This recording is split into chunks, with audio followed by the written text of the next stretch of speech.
aqui a manter o distanciamento social, que É importante, é importante. é fundamental. Infelizmente já estou um bocadinho cansado desta pandemia. Não sei se também está, se não, Tenho levado bem. tem. Estou-me acostumado à máscara, quase que já nem consigo ficar sem a máscara. Já sente despido sem a máscara. Deve ser a terceira máscara em mim, não é? Tipo... E este tempo ajuda um artista plástico como o Kilo Angi a trabalhar mais? Consegue sentir-se inspirado em alguma forma? Por acaso não. Tem uma espécie de bloqueio. O trabalho que faço é muito interação, tem uma interação social, interação com a cidade. E essa ideia não é do artista fechado no lugar do seu estúdio, o isolamento, não é, do artista. Sim. Não é bem o meu processo criativo. No não seu passa caso, por aí. precisa de pessoas, precisa de sentir que as coisas estão vivas. Exatamente. Isso para mim é fundamental. Muito trabalho que faço faz parte dessa leitura do lugar onde estou. Pois também é que a minha obra vai mudando muito de forma, de ideias e tópicos, porque é toda essa interação. Não é? E são as cidades que o fascinam mais? Porque eu sei que gosta de trabalhar entre Luanda, onde vive e trabalha, mas de vez em quando está noutros países a fazer residência artística, noutras cidades. As cidades inspiram de alguma forma em particular? Sim, acho que isso parte logo de ter nascido, né, em Luanda. Que é uma cidade vibrante. Vibrante, muito vibrante. E muito daquilo que fui aprendendo e experimentando como artista teve mesmo a ver com esse espaço, com esse lugar. E isso depois também participei em vários programas de residência artística, em lugares. Sim, aliás, tem trabalhos no mundo inteiro. Os seus trabalhos sim. são espalhados por muitos Além países. dos trabalhos, também tive a oportunidade de poder... Também estar a trabalhar noutros sítios. Estar a trabalhar noutros sítios, como 3, 6 meses, em cidades como Cape Town e outras. E quando está nessas cidades vibrantes, e eu acho que isso é uma marca também do seu trabalho, não é só o presente que está ali. Consegue perceber o porquê de algumas coisas, inspira-lhe também o passado, e é o que acabámos por ver neste projeto da Plantação, Prosperidade e Pesadelo, que até foi selecionado como memorial às vítimas da escravatura. Consegue recuperar o porquê do presente. E esse é um trabalho quase de catarse, de onde vimos para onde vamos. Sente que faz essa catarse através da arte? Para mim é importante, porque eu tenho uma grande paixão pela história, mas não sou um historiador. Mas a arte, para mim, tem esse quadrante que é uma forma como poder falar sobre certos episódios que foram silenciados na nossa história. E sendo de Angola um lugar, já desde o tempo da escravatura, que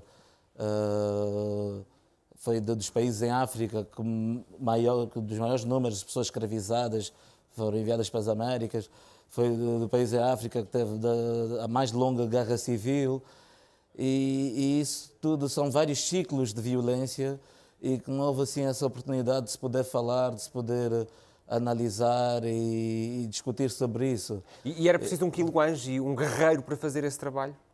Como indica o seu nome, a tradução literal, se calhar. Já sabes mais de mim do que eu pensava.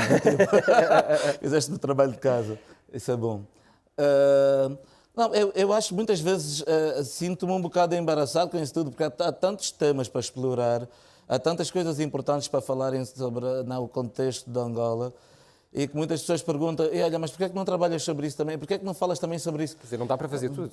Não dá para fazer tudo, mas contudo, dá também para criar certos espaços para a criação, né, de outros artistas, como tem acontecido no projeto que tenho participado em Luanda, que é organizado dentro do hotel antigo, chamado Hotel Globo. É um evento que se chama Fucking Globo, e onde nós fazemos já desde há 5 anos as exposições com intervenções e muito virada a essas temáticas de intervenção política, social e esse pensamento sobre a história. E para nós foi, e sendo um evento completamente financiado pelos próprios artistas, para que haja essa liberdade. Para que haja essa independência, digamos essa independência. Assim. Então, mesmo que não aborde isso no meu trabalho, para mim é importante como pertencer a uma plataforma, participar em plataformas que acabam de fazer esse que trabalho. Outros artistas também possam abordar esses temas. Não é? Tu estás aqui em Lisboa para o arranque desta exposição individual que vai estar nas Galerias Municipais de Lisboa. Chama-se Something Happened on the Way to Heaven. E aconteceu mesmo qualquer coisa no caminho que íamos tendo para o paraíso. Agora, o que é que aconteceu é que eu acho que ainda ninguém percebeu muito bem como é que fomos parar a este estado das coisas. Esta é uma exposição que aborda aqui o Mediterrâneo como ponte, como uma espécie de ponte e também de um muro ao mesmo tempo para os sonhos daqueles que partem, daqueles que migram à espera de uma vida melhor e que a Europa tem cada vez mais fechado as portas. É uma sociedade que quer ser próspera sozinha? Sim. Eu devo dizer que pronto, o título em inglês é um título assim meio longo e que em português é diferente, não é? Tipo, como, Sim, qualquer coisa aconteceu a caminho do paraíso. A caminho do paraíso. Mas pronto, isso foi uma exposição, é todo um projeto que foi realizado a partir da Itália e tem sido exposto em outras partes, não é? Então, do mundo, da Europa, nesse momento, ainda até agora na Europa. Mas que pensa sobre o Mediterrâneo como esse espaço de tensão, mas não só de uma Europa que se fecha, mas também de uma África incapaz de abraçar os seus filhos. Sim, que os empurra. Que os empurra das várias situações, não é? Desde as guerras civis, desde as más governações, desde as corrupções extremas, não é? Tipo, e isso tudo, a pilhagem do povo, como alguém chama. E a própria pilhagem, e essas questões todas criam também essa tensão no Mediterrâneo. É um trabalho que eu tenho estado a explorar desde 2010, desde a primeira vez que estive na Itália, fui convidado a fazer mais uma residência artística e nessa altura havia uma grande crise quanto à presença de imigrantes africanos. E muito que se falava era de como essa reação da extrema-direita ou da direita italiana, né? E que era apoiada pelo então primeiro-ministro italiano Berlusconi, que era como... Ministro, empresário, magnata, Exato. o homem dos sete ofícios. E era essa ideia de que, pronto, não estamos acostumados à presença africana e que porque a Itália não tinha uma história colonial. Mas depois, fazendo parte do trabalho também em Veneza, e ver que Veneza também tinha sido construída por africanos escravizados, que chamavam mouros negros. Exatamente. Então, para mim, é importante, quando falo sobre esse tema, não é somente focar na tragédia, no que se passa concretamente nos dias de hoje, no mar Mediterrâneo, que se converteu num cemitério, mas também poder falar sobre certas perspectivas históricas até. Por isso é que em certos trabalhos até uso como referência o livro de Shakespeare, não é? Lá está, o Otelo, o voltar às origens, o caminho, o processo todo. Esse processo todo, para mim é necessário, porque muitas vezes o que eu tento fazer é criar essa ponte entre passado e futuro, quase como negando o presente. Quase como uma máquina de viajar no tempo. Aquilo, Angie, precisamente sobre isso, sobre os grandes desafios do presente que vão ter reflexo no nosso futuro, eu tenho aqui um conjunto de obras de artistas que se atreveram. Eles atreveram-se noutras áreas. Há alguns correu-lhes bem, outros nem por isso. Eu vou pedir ao Quilo Angie que me ajudes aqui a avaliar se deviam ter estado sossegados ou não. Vamos conhecer a primeira obra. É o restauro da estátua da Virgem Maria no século XV. Aqui está ela, na igreja de Ranadoiro, nas Astúrias, em Espanha. Deveriam os restauradores ter ficado sossegados? Eu gosto dessa imagem. Está bonito. Não, está pop. Adoro essa reinterpretação sobre a história.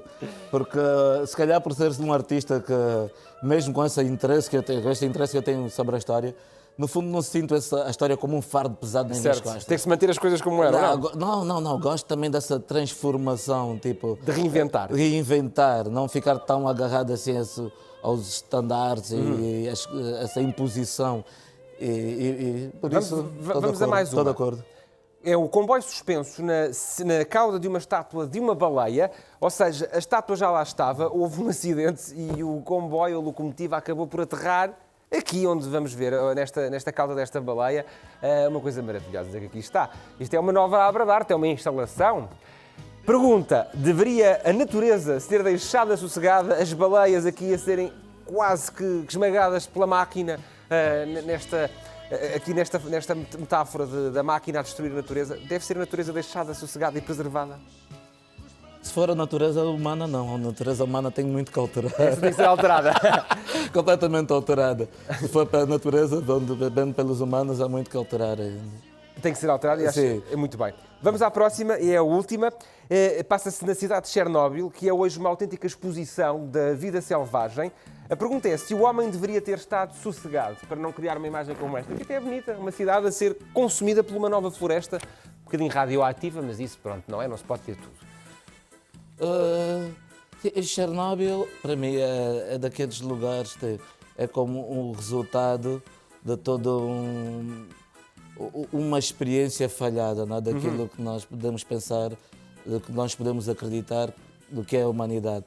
Então, eu acredito também que essa invasão da natureza, que é o contrário da imagem que mostraste atrás, né? Que é o comboio que invadiu o espaço de uma baleia artificial, mas eu acredito que, no fundo, a todo momento a natureza está sempre aí para contestar o seu lugar, o seu espaço, e isso não há como podemos travar.